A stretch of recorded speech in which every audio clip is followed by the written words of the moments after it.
Welcome back, everyone, to the Burnout Club. This is the place where we explore burnout and success one expert and experiment at a time. I'm your host, Patrice Bonfilio, and today I'm talking with Donny Ebenstein. Donny, he's founder of Ebenstein Consulting. Thank you and welcome.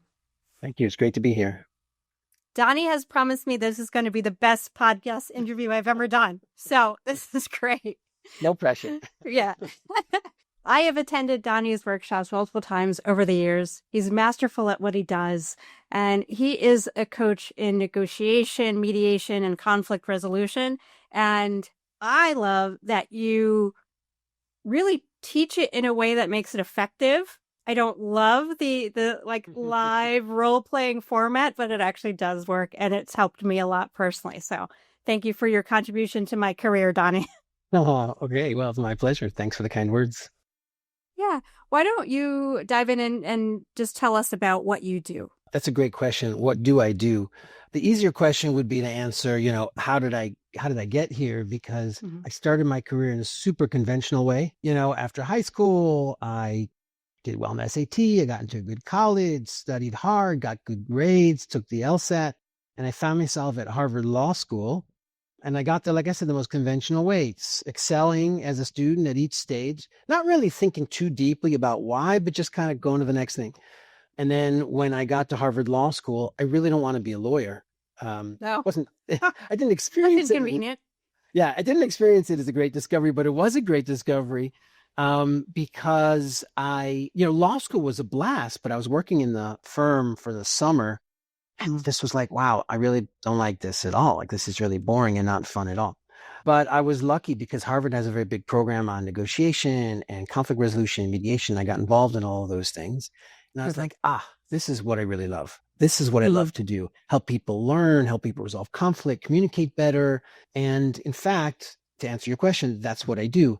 I help clients with challenges, all kinds of challenges, like the things that are most difficult in their lives, but particularly relating to communication, negotiation, and conflict resolution. And I'd say as it specifically relates to the Burnout Club and the topic of burnout, making important decisions to change their lives for the better. So I'll give you an example.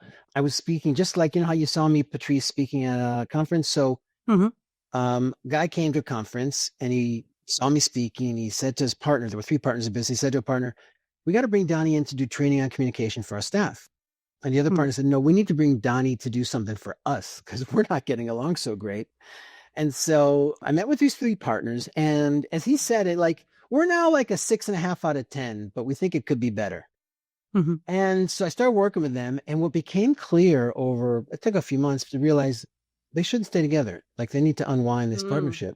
Oh, wow. And it became clear 2 need to stay and 1 needs to go. That was sort of the first phase, reaching that realization, which they did not anticipate that in the beginning. We started working together.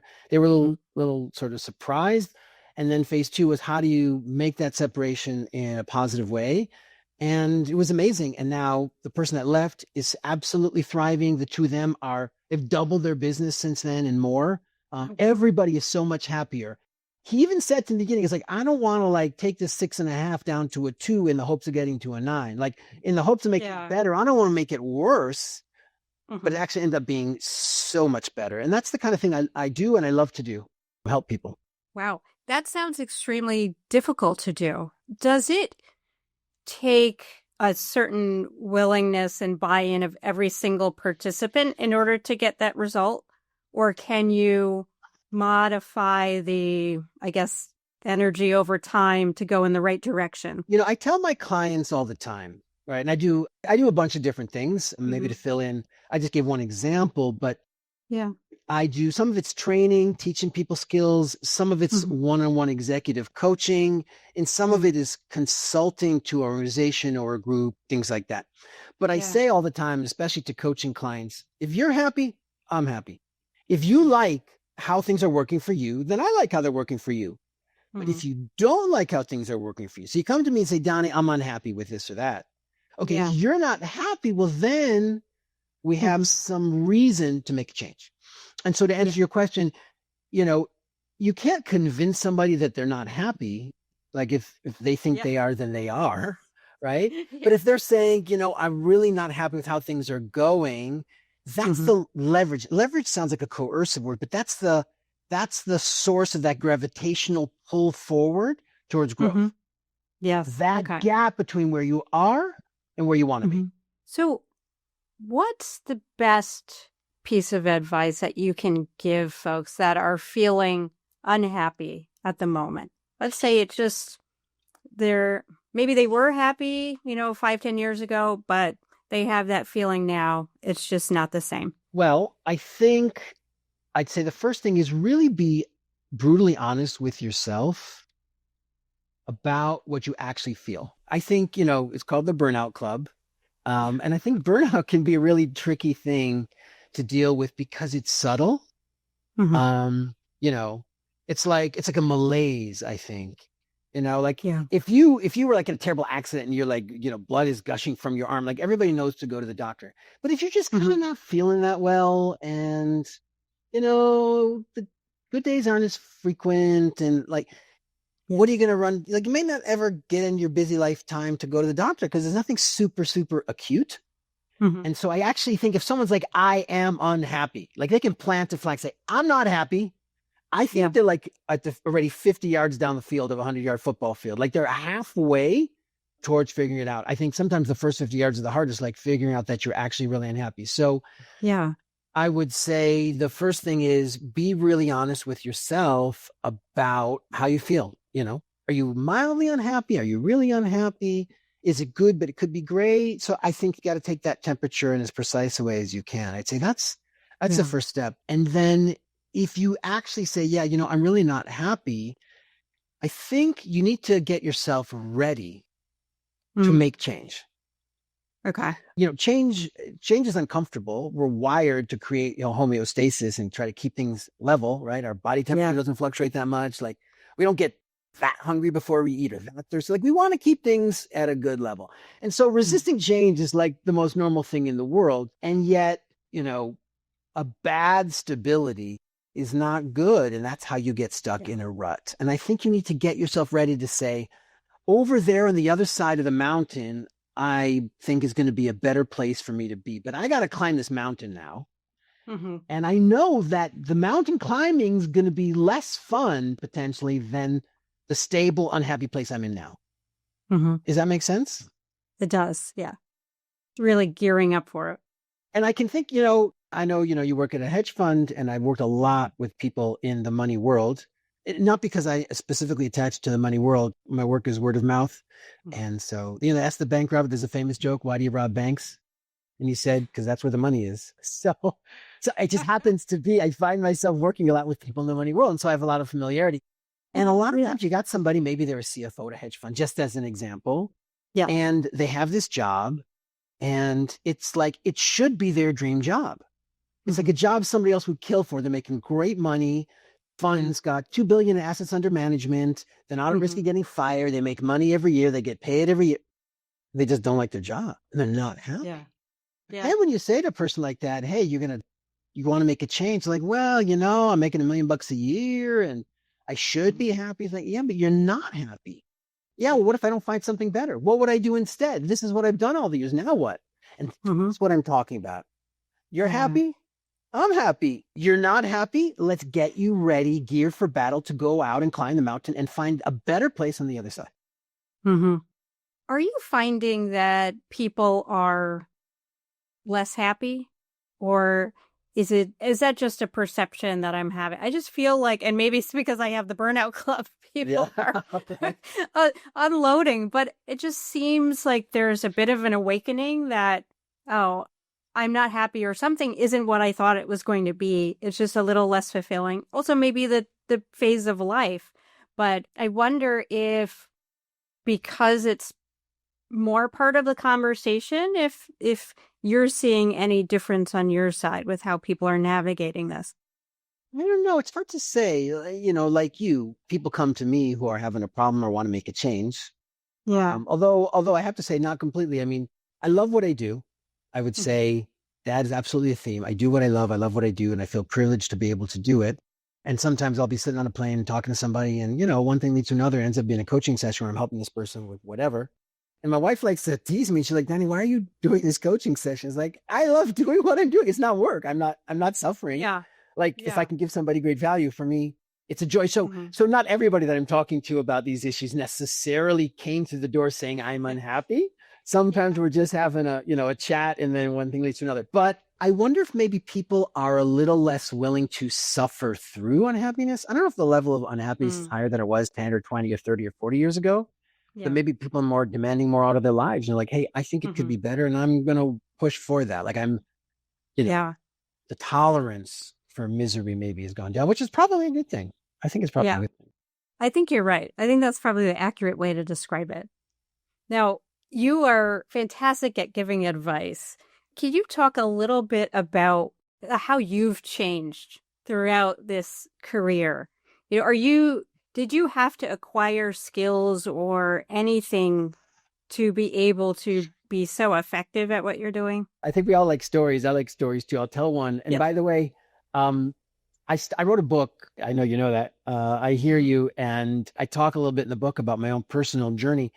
Like I said, I went to Harvard Law School and I had this insight like, oh my God, I don't want to be a lawyer, which was really a Yeah. crisis for me. And I'm gonna tell you a secret. Hmm. I do not like naturally to be an entrepreneur all that much. Like it's not like I'm Mm. not naturally wired that way. I'd be happy to be part of a company doing what I love, helping people, doing my thing. The Yeah. problem was there was no like firm come in to say, here's a nice stable job to do what you love. Yeah. You want this great career, Donnie, doing what you love. You want to help people. You want to teach. You want to mediate. You want to consult. You're going to have to build it yourself because Mhm. there's nothing to walk into. And it's crazy, right? Because you're getting offered these jobs as a first year law grad. Then it was, I think, 83 or $86,000 a year. This is 1995. Now it's Yeah. probably double that. That's a Hmm. ton of dough for somebody Yeah. right out of school. Yeah. And it's like, no, I'll take door number two, this weird career that I might not even make a penny at, and who knows if it'll work out. Yeah. The only reason I did it was because I couldn't stand being miserable and just taking the law job. People were like, Donnie, you know what? Just go be a lawyer for like 20 years and Yeah. then you can go off and be a mediator. I was like, no, my soul will die. I can't do that. Um, No, thank you. yeah. So I had to learn how to like go out and take risks and be somewhat opportunistic, and I went from one thing to the next thing. After I graduated, I was lucky enough to get a fellowship from Reginald Lewis Fellowship from Harvard Law School to go down to Costa Rica. That was actually, Oh. this is in my book, right in the beginning of my book. I had worked 2 summers at law firms, hated it, good money, miserable time. And this is not about the firms. They were perfectly lovely firms. It's not a criticism. It just like was like an ill-fitting suit and it just wasn't for me. And so I went down to Costa Rica to work at this mediation center sponsored by the Supreme Court of Costa Rica. And I get down there and I'm starting to do my thing. And I'm like, oh my God, I love my job. Like I'm looking forward Ah, to Monday morning, right? It's like wow. I'm actually having a good time. And so Yeah. I was like, wow, work can be like that. And then I still didn't know if I was going to make it, but I said, I'm never going back to the law. If I have to Hmm. totally do something different, I'm gonna pursue my passion. So that's one way I had to change. Coming back to your question, that I had Yeah. to acquire skills as an entrepreneur. That's nice to hear, actually, because I talk to a lot of people where there's a burning desire to be an entrepreneur and go out on your own. I think it's nice to hear that some people don't necessarily have that, but you can still be successful if that's what the path Mm-hmm. needs to be for you. You've talked a little bit about your book. Can you tell us more about it? So what is the maybe crown jewel of the book you're really proud to share with the readers? Crown jewel. Oh, that's a tough one. It's fundamentally the book is my take on what's going to help all of us become better as Mhm. communicators, as problem solvers, as conflict resolvers, etc. Fundamentally, my view is that if we want to get better, we don't need to be smarter. We don't need to know more stuff. But actually, what we need is to develop the ability to shift perspective. Okay. So that means, Okay. so if I have a conflict with you, Patrice, I need to develop the ability to look at things from your point of view. Mhm. And if I can do that, I'm going to be much better at talking to you, at negotiating with you, trying to solve a conflict with you. And I think that's like the core skill. I use an example in the book that I will tell. In this story, I was living in an apartment in Riverdale. It was a 3-bedroom apartment. I had, I don't know, 2 or 3 kids. I don't remember when exactly, but so it's all a blur. I've got 4 now, 4 wonderful, wonderful children. And the way the building is everybody hears the noise from the neighbors upstairs, and the neighbors downstairs hear your noise, right? All the noise flows down. Apartment living, that's how it is. And it's a big apartment, so it's all families. Above you's a family, below you's a family. Mm-hmm. And like you're in your apartment, and I'm sitting there, and it's like super noisy. And I'm looking upstairs and thinking, like, can't you guys be more quiet? Like, what is it? Like, we have kids down here. We're living down here. You know what it's like. You have neighbors above. Yeah. And while I'm sitting there thinking those things, there's a knock at the door. And it's the neighbors downstairs coming up to complain to us about how noisy my kids are being and disturbing them. Of course, then I'm thinking, hey, they're kids. They're going to go to bed 7:00. Like, that's how it is, if you want quiet to go live in a house. But here you're in an apartment. And I call this the upstairs downstairs shift. When I'm thinking about talking to the guy upstairs, think, what's it like to be the upstairs neighbor? Mm-hmm. And then if I go knock on the door armed with that insight, or in the reverse, if the person is downstairs come to talk to me, what does it feel like to be the downstairs neighbor? Now, in my story, it's very easy because I am both an upstairs and a downstairs neighbor, right? But I think if we can all do that. So if I need to talk to my boss, what's it like to be the boss? Yeah. Or if I need to talk to my employee, what's it like to be the employee? Easier said than done. It's much easier said than done. A long time ago, I had a summer intern at my company. And at the end of the summer, we did an exit interview. I said, so how was it? This, that, whatever. So what was it like working? She said, it was really hard sometimes because it was really intimidating to come talk to you. And I was like, what? Me? Intimidating to talk to me? Can't possibly be. She goes, yeah, you're in your office and you're working. Maybe the door's closed. I don't know if I can bother you. It was like this shock. And I was like, what's the big deal? Just knock on the door or just walk in. If I'm busy, I'll tell you. And I realized I got so old, I forgot what it's like to be like a 21-year-old college student who's intimidated to go talk to one of the partners, right? Yeah. It's just, it's hard to remember what that's like. That's why I think it's easier said than done to put yourself in the other person's shoes. But even if you don't do it perfectly, even if you communicate, I'm really trying to see what it's like to be you. Just attempt to be very helpful. That's a I great don't know if that was the crown jewel. Maybe it's one of the crown jewels. One of the settings, yeah. No, but that is helpful because I was going to ask you some questions around that. If we put it in a work setting, can you actually influence a dynamic? Let's say maybe it's not healthy. You want to make it a healthier dynamic in terms of communication, but without having full authority, right? So let's say you are not the partner, that you're not the owner, right? You're maybe a manager or a junior person, and you're trying to have some sort of influence on a situation or a dynamic. How do you get that done? Well, it's going to depend a lot on the circumstances. Do you have like a specific example in mind, one that you or somebody has handled? Yeah. So let's say there's a communication breakdown where an employee feels like they don't accurately either get expectations or they're not understanding the expectations. So there's a loop of disappointment. Yeah, loop of disappointment, but they feel like they're trying very hard, right? So how do you give advice or make demands of your manager? Okay, so you have Mike manager and let's say Sam subordinate, and Sam subordinate's really frustrated because Mike keeps saying, you're not doing what I want. And Sam's thinking, that's because you're not explaining it. You don't give me good feedback. You don't give me good instructions at the front end. Then you complain at the back end. And this happens over and over. And you're more powerful than me and more senior than me. So I can't just demand that you change. What do I do? Right. That's a great question. Okay. So I would say, I guess, let's say if Sam is the person I'm coaching, I would say to Sam, well, what have you tried? Have you raised the issue, with Mike manager? Yes, no, like that's already something that I always want to know. Something that I'll really do in my coaching session is actually role play it and say, well, show me what you tried. I'm going to play Mike and you're going to play yourself, Sam subordinate, and let's just see how it goes. I have a whole chapter, by the way, on role playing. Oh, do you? Okay. It's a whole chapter in the book. Yeah. It's a fantastic tool for learning and practicing. I mean, often clients say, "Oh, I'm embarrassed. I don't want to do it." And then once they've done it, and they've worked with me, like, "Yes, this is the best thing ever." Yeah. But I would probably say, I mean, this is a good segue. I would say to Sam, why do you think it is that Mike is not giving you better instructions at the front end? Is it he doesn't have time?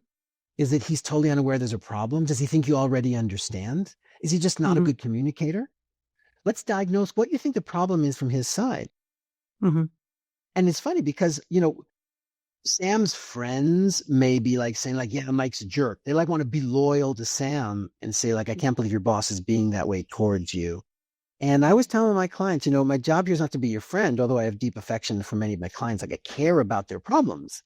Yeah. But I'm going to always say the leverage in the situation is you. So let's have you think about what might be going on for Mike and what could you do differently. So for example, if Mike doesn't have time and you're approaching him at the wrong time of day for him to give you better feedback, find a better time to do it. If he's not a great talker, try using a different medium. Send him an email saying, can you please answer these questions about the assignment you just gave me? Yeah. Or maybe you're hiding the fact that you don't know what's going on and you're embarrassed to speak up. Well, maybe you need to get over yourself and actually speak up. So it really depends a lot. Yeah. It depends a lot on the situations. And those are a few ideas. I think that's very helpful. And how about we flip it, right? So a lot of the listeners, they are the managers, they are the founders. And like you were saying before, you can sometimes get disconnected from what the workforce and what your direct reports are really thinking and feeling if you're not intentional about it. Like, what are the best ways that you find you can bridge that gap? And, you mentioned the exit interview, right? What about before the exit interview? What do you think is best? Well, is the problem acutely that they're not doing what you want, or more generally? I mean, more generally? So let's say trying to prevent the problems, right? How can we be proactive managers and C-suite in trying to pick up those situations where like, okay, maybe the staff hasn't actually understood something or. So I think putting yourself in the other person's shoes and overtly, concretely, consciously trying to think what it's like to be on the other end of the conversation with me is an even more powerful thing to do when you're the senior person. Yeah. The junior person has to worry about whatever it is that the senior person thinks because they have power over them, right? And it's perilous not to think about that. But when you're the senior person and you don't have to do that, but you want to do that, it can be unbelievably powerful and that you're trying to. So if I were a manager, right, I might say to a subordinate, what are the things that I can do that is going to help you thrive and help you succeed? Or what are the things that really difficult managers do that make your life more difficult? Which is a funny thing. It's like, wait a second, I'm just here to serve you. And you're saying, how can you serve me be a better boss to me? And yet that's exactly what I would want to know, right? What am I doing what it makes me difficult to work with? Yeah. It's a funny question that a boss would ask a subordinate, but think about what gold you might get. Yeah. Now, be careful that they got to feel it's safe to be honest. Like it could be like a trick question. That's totally true. But if you say, no, I really want to know. In fact, let me lead off. I know that one of the things that I can be difficult about is that, I want things right away and I don't realize how long they take. Or I think that all my instructions are clear without explaining them. And I'm sure there are other things I'm doing that are annoying. Can you tell me what they are? Yeah. So that would be an example of, I think, how you could be a much better manager. I think to that point, I think I'm going to add that as a physical reminder, a step. Like if I have a checklist of something going on with a project or a process to, in that testing phase, like try to role play how the end user is going to feel, how the employee is going to, run through this process. So I think I can do a lot with that, actually. Thank you. That's good. What? Now, that is specifically a question I wanted to ask, but what about you? What do you want the listeners to walk away with from this podcast? As it relates to burnout in general? You can actually take that any direction. I trust that whatever you come up with is going to be helpful. That's a lot of trust there, Patrice. Yeah. Well, since it is called the Burnout Club, I will say something on the topic of burnout. Now, I said before it can be hard to diagnose. Although if you're listening to Mhm. this, maybe you have gone a little bit down the road of diagnosing it. I think for people that are trying to figure out how they can make their lives better, how they can make Mhm. their professional life better, their career path better, whatever. Something that's useful to ask yourself is think to a time when you were really happy doing something, Mhm. when you really felt like, well, let's take it in the micro. Think about your workday. What are the Mhm. moments during the day do you say, oh, this is the part of the job I love? Mhm. Okay. Or this is what I most look forward to. Or, when I'm doing this activity, time just flies by. Yeah. Or what are the things that afterwards I think about, like, oh, that was great. So that's already a great question. Now, if you Yes. realize, you know what? I never feel that way. Okay, then came to the right place because maybe you Yeah. want to make a change. But it could be like, you don't have to love every part of your job equally, Mhm. right? But think about what are the things that you really like. And then think, how can I spend more of my day doing those things Mhm.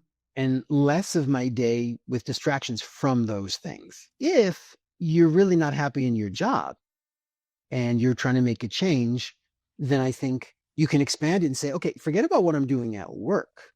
In Mhm. general, what are the times in my day, in my week, in my month that I feel like I'm doing what I really love?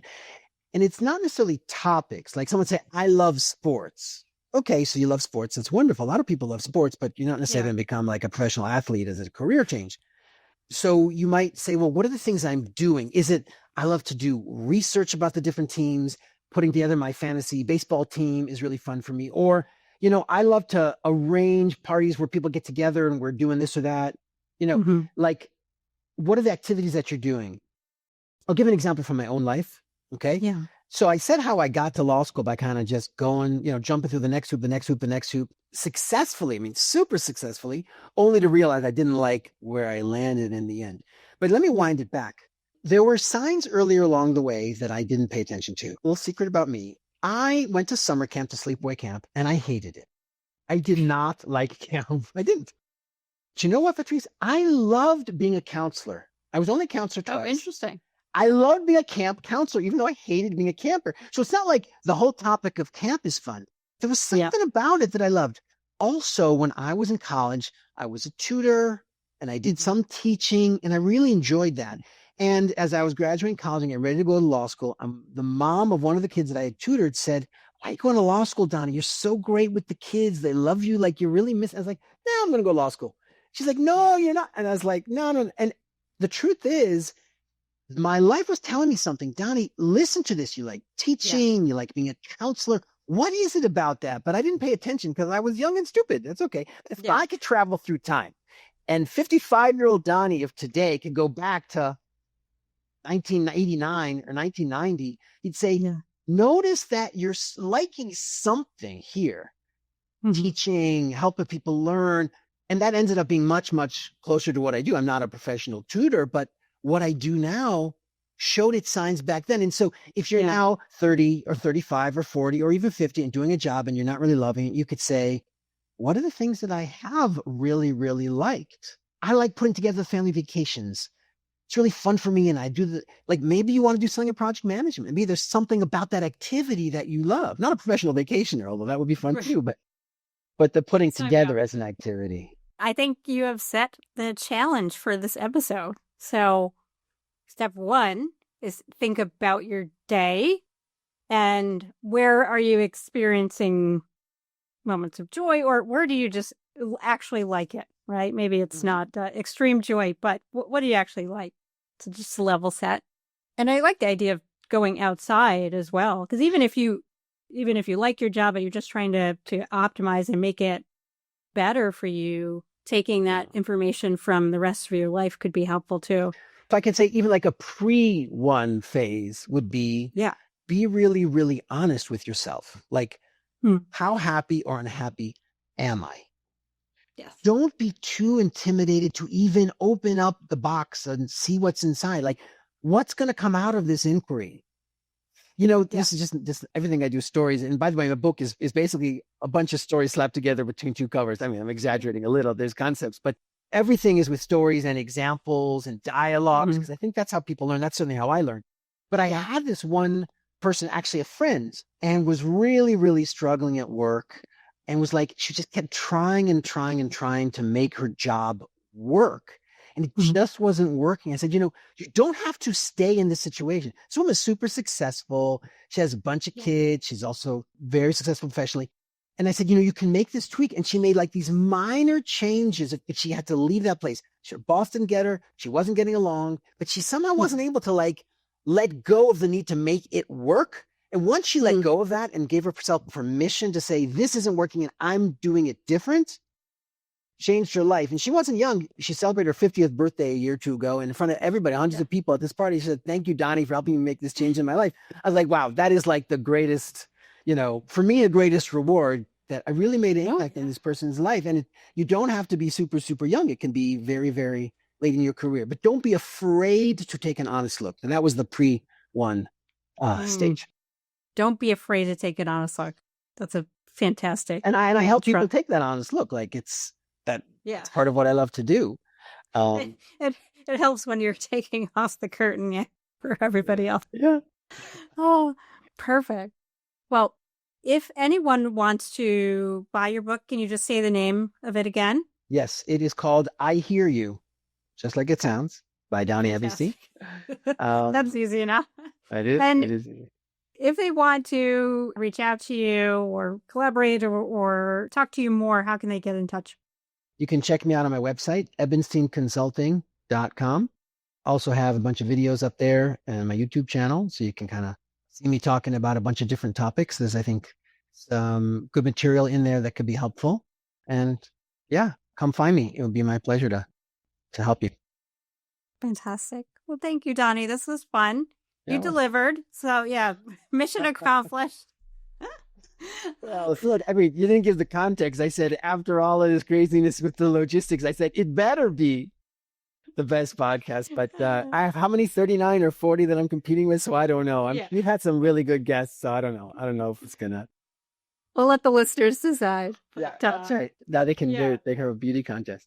Bye, everyone. Thank you for listening. All right.